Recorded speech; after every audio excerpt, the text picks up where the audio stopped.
Okay, Boker Tov, welcome back everybody. So let's just finish up what we where we left off last week. We're on the end of the first chapter, Daf Tet Vav Amud Aleph. We saw this discussion regarding tefillin. Right, we saw that Abaye made a statement. If you look about a third of the way down, or a third of the way up from the end of the page, we said Amar Abaye. Tefillin, since right, we were talking about tefillin regarding sending tefillin as a gift on Yom Tov, and therefore Abai says now that we're talking about tefillin, we'll discuss another halacha, which is, and he says,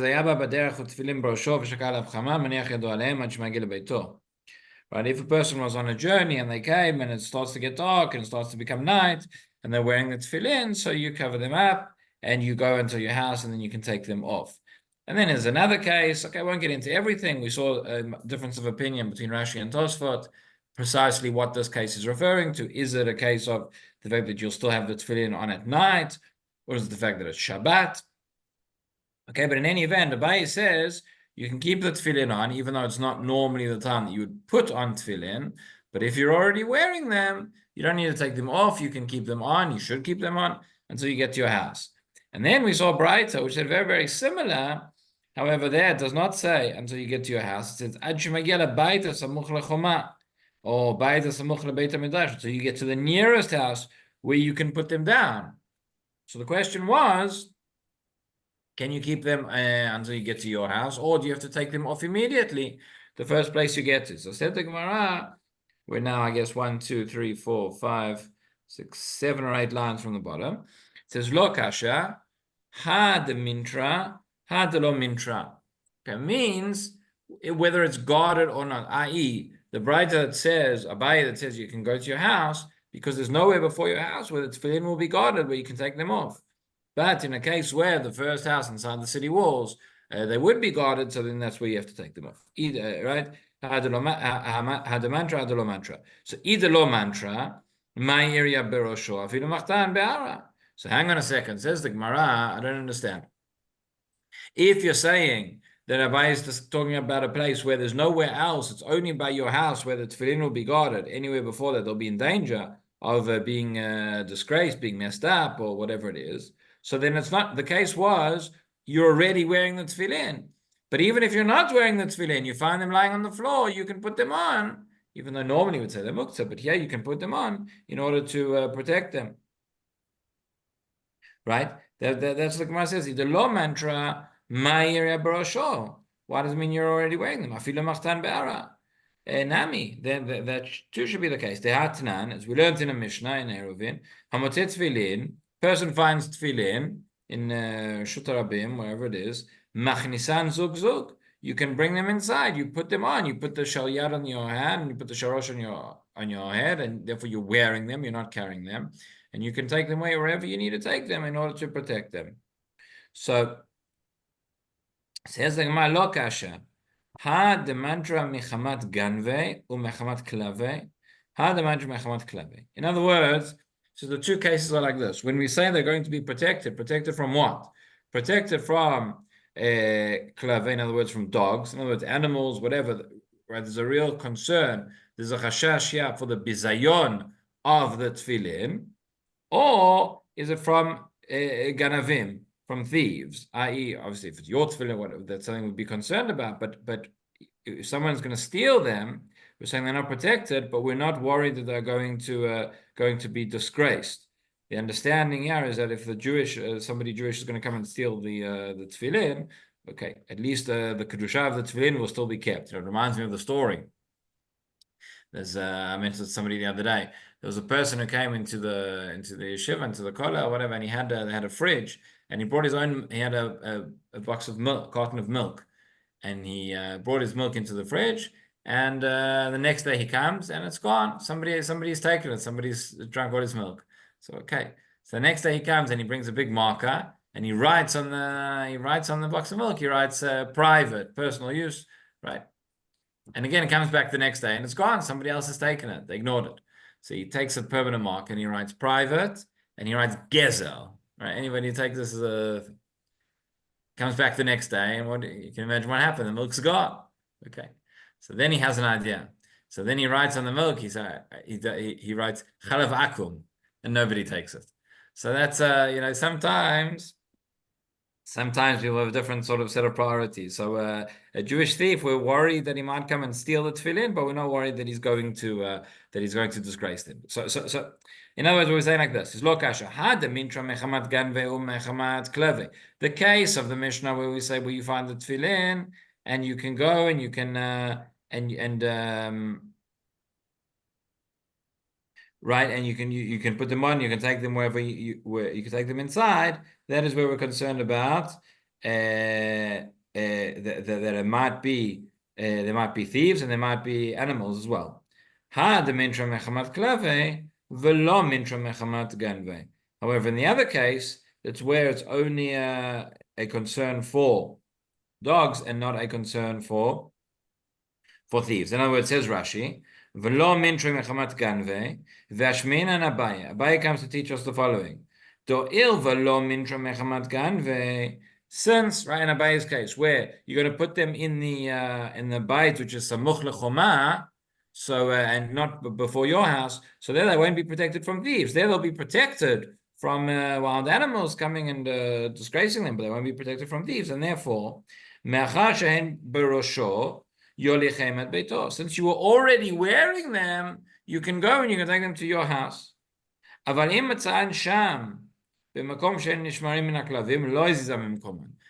went and you found them in a place where they were already safe from dogs, but they weren't safe from thieves, there you would not be able to go and put them on in the first place on Shabbat and then take them home. But the point is, you might have thought like this.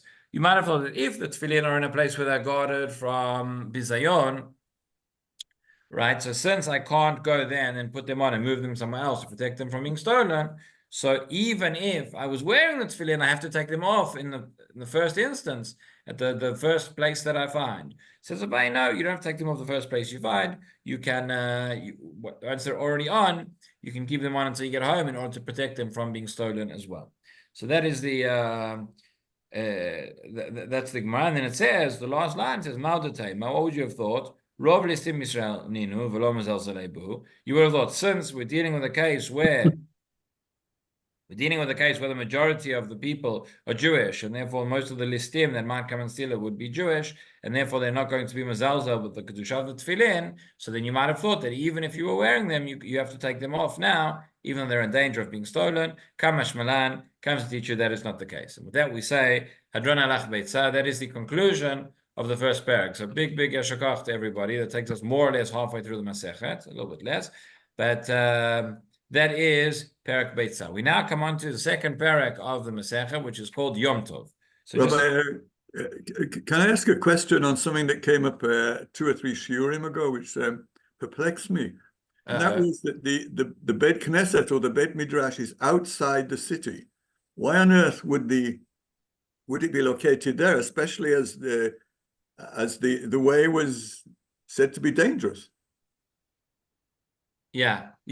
So it's a good question. The truth is, I don't know. I mean, we do find a number of sources that indicate, as you say, that the Beit Knesset was outside, was in the fields. Presumably, I mean, that, again, when you think, going back in the days of the Gemara, again, if you think about the size of the cities and the size of the communities where that you had, outside the city then is probably what we'd think of now as, just from one neighborhood to the next. I mean, it's a much smaller scale. You think, for example, you think about Jerusalem. So there's the Tachana when they started to expand the city, when they started to move outside the walls. So the area of the Tachana Merkazit was completely wasteland. That was in the desert. There's a shul nearby the Tachana Merkazit where they would read Megillah on Yud Daled and not on Tetvav because it was considered outside.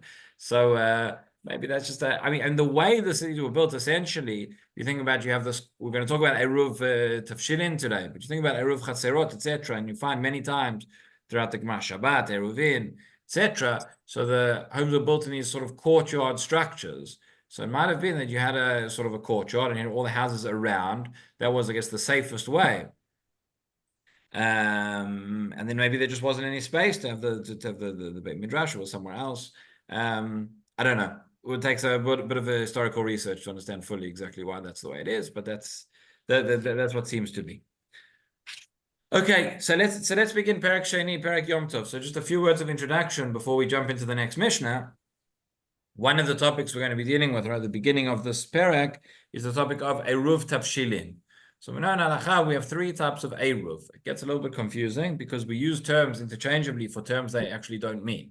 Right? We have Eruv Tavshilin, which is what we'll be discussing, which is whereby which is a mechanism which allows us to cook on Yom Tov for the sake of Shabbat. Not the other way around, very significantly, but from Yom Tov to Shabbat, yes.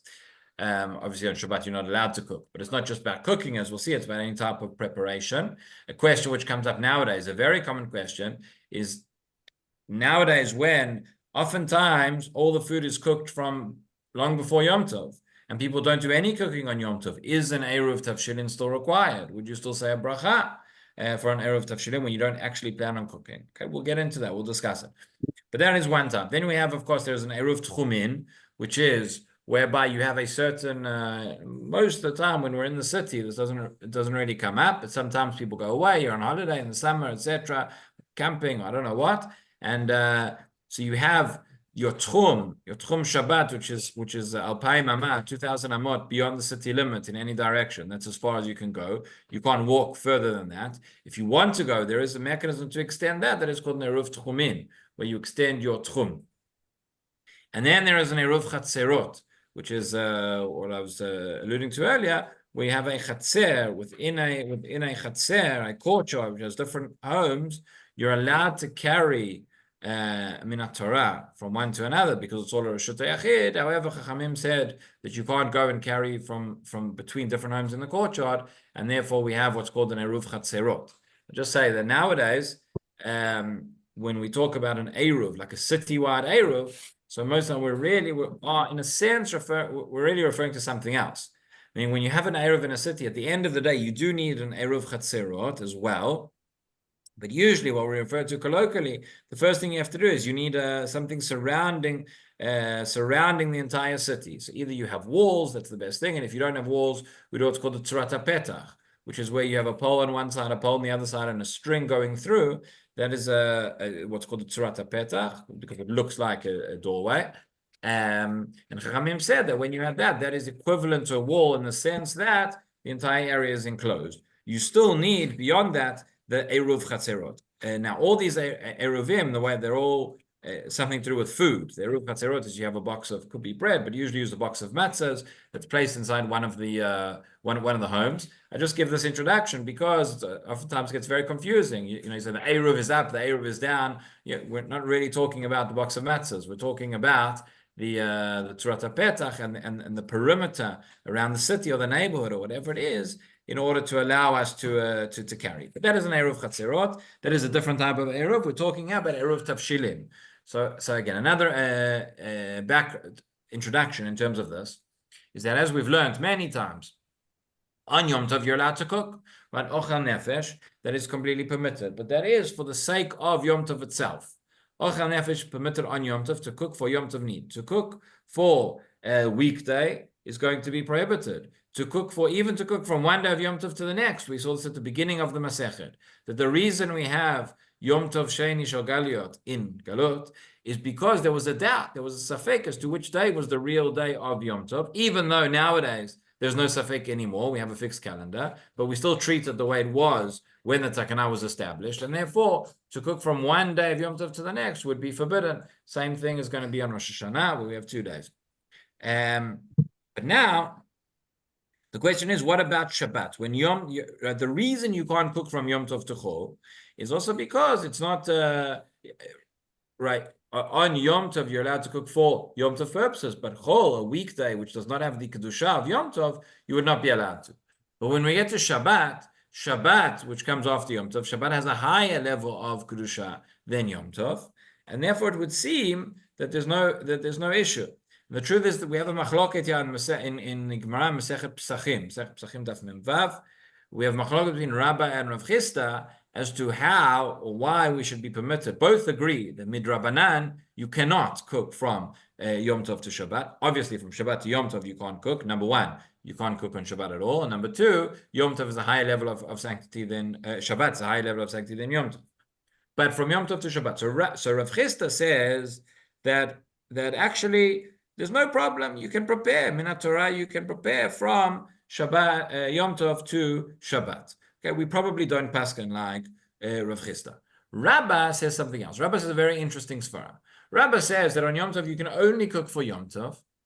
He says, but however, since you might have guests who might come in on Shabbat on Yom Tov afternoon, and you have to cook for them, therefore you can cook. It says hoel olche, right? Since you might have guests, and therefore this word hoel is like a code word. It means since. But whenever we say hoel in the context of Hilchot Yom Tov, we're saying since you might have guests who come in on Yom Tov afternoon, and therefore from a Torah level, since theoretically, even though you finished your meal, you may have a need for more food for the guests who pop in unannounced. This is more common in Israel than it is in Chutz La'aretz. Then you can, you're allowed to cook midoraita. That is what it's based on. That is what it's based on. The nafkamina between Rabbah and Rav Chisda might be that if it's very, very late in the day, just before Nafil, just before Shkia, right, Rabbah's svara of oil may not apply at that point. Okay, but that is on a doraita level. Now midrabanan, based on that, it's still you cannot cook on your from Yom Tov to Shabbat. We'll see why in a moment. You need to put in a mechanism in place, or Rabbanan call an Eruv Tafshilin, and that's going to be our topic now. By the way, this is much more relevant in Chutz La'aretz. It's just when you have the extra days of Yom Tov, it happens far more often that you have Yom Tov which falls on a Friday.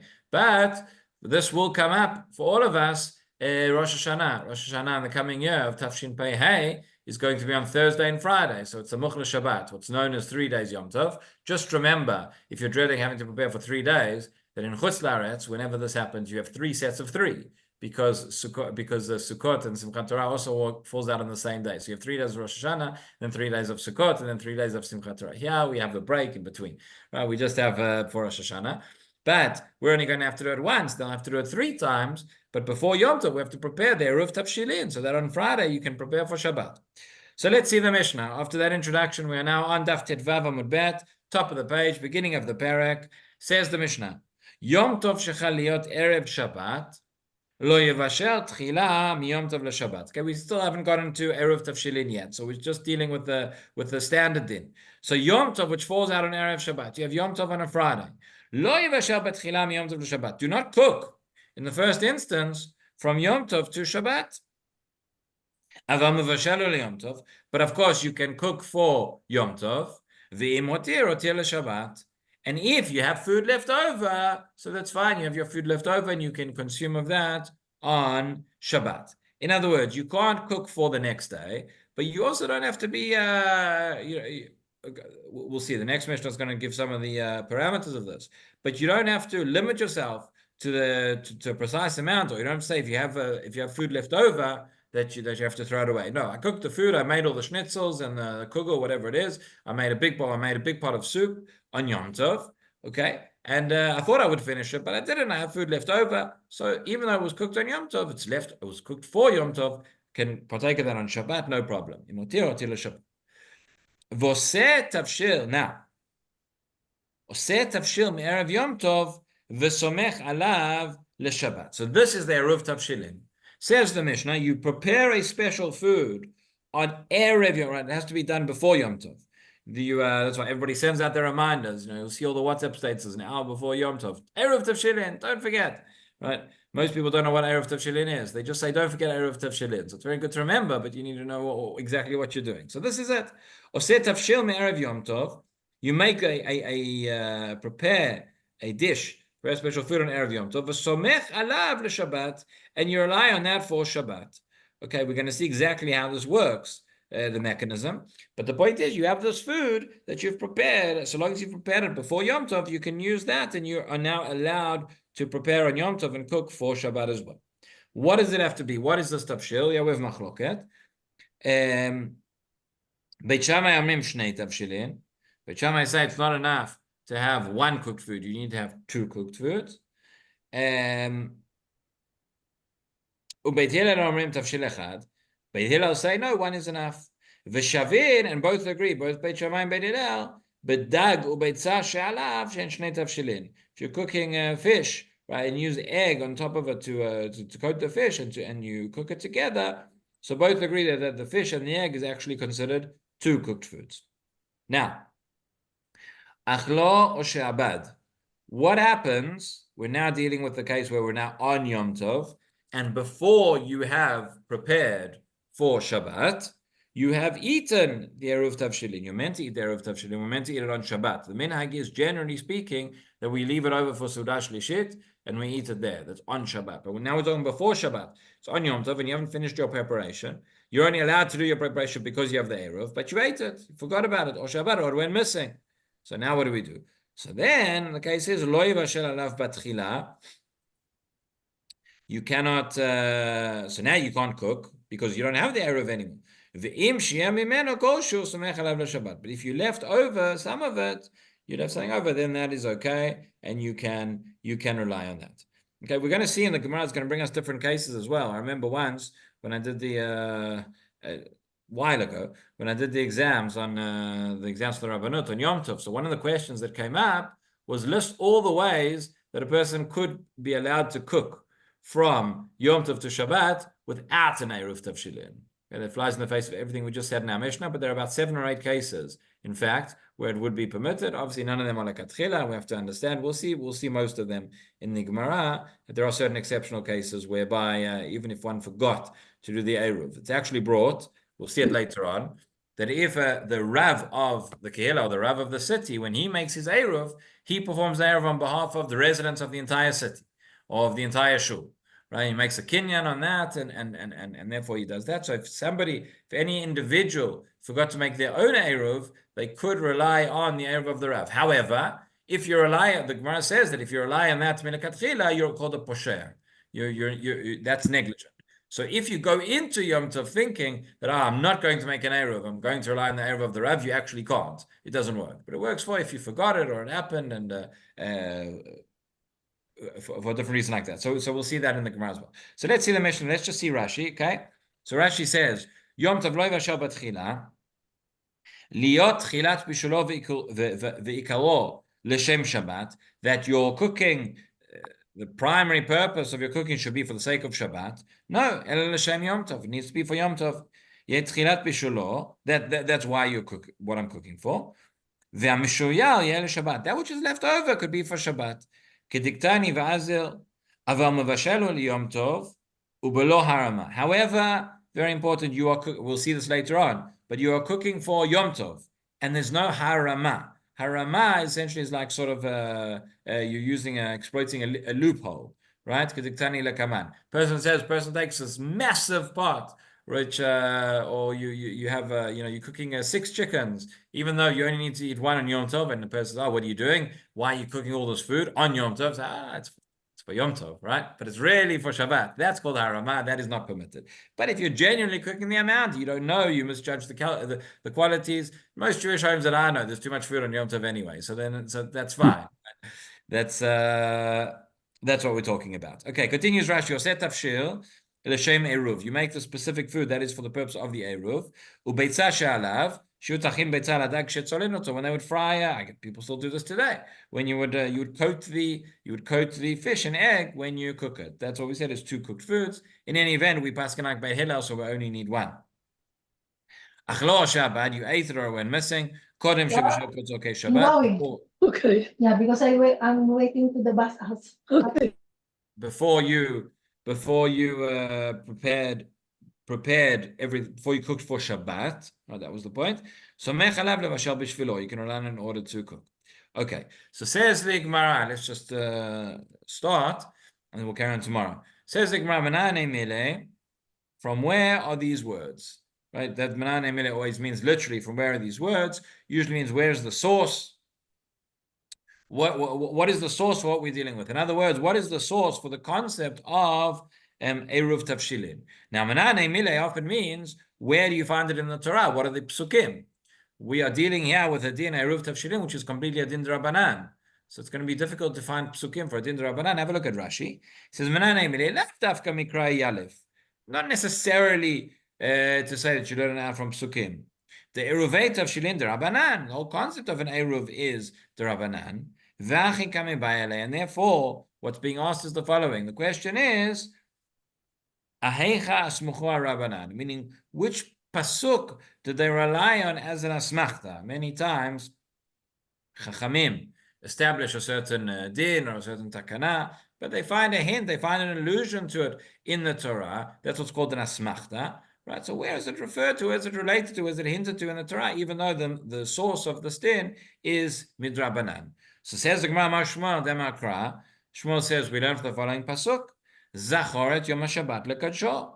So what does it mean, Zachoret Yom HaShabbat lekadsho? The pshat is we learn from here the halacha of kiddush and other things as well. But he says, remember Yom HaShabbat lekadsho, Zochreu me'acher sheba lashkicho. Remember it from another which comes to forget it.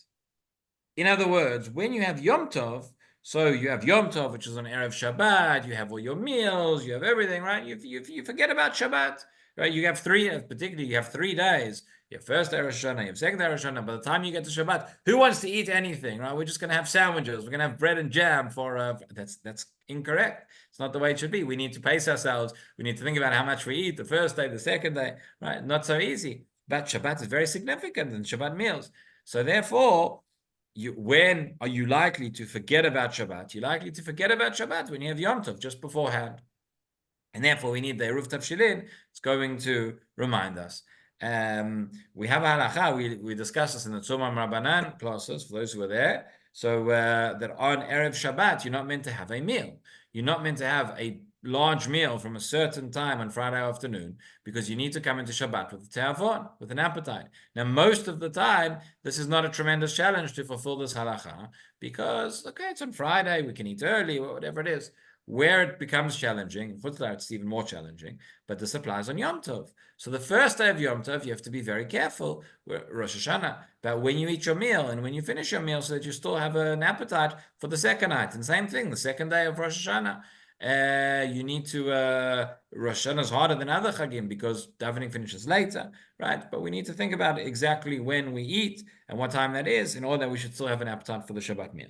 Okay, so we'll stop there. And we'll carry on tomorrow. Have a good day, everyone.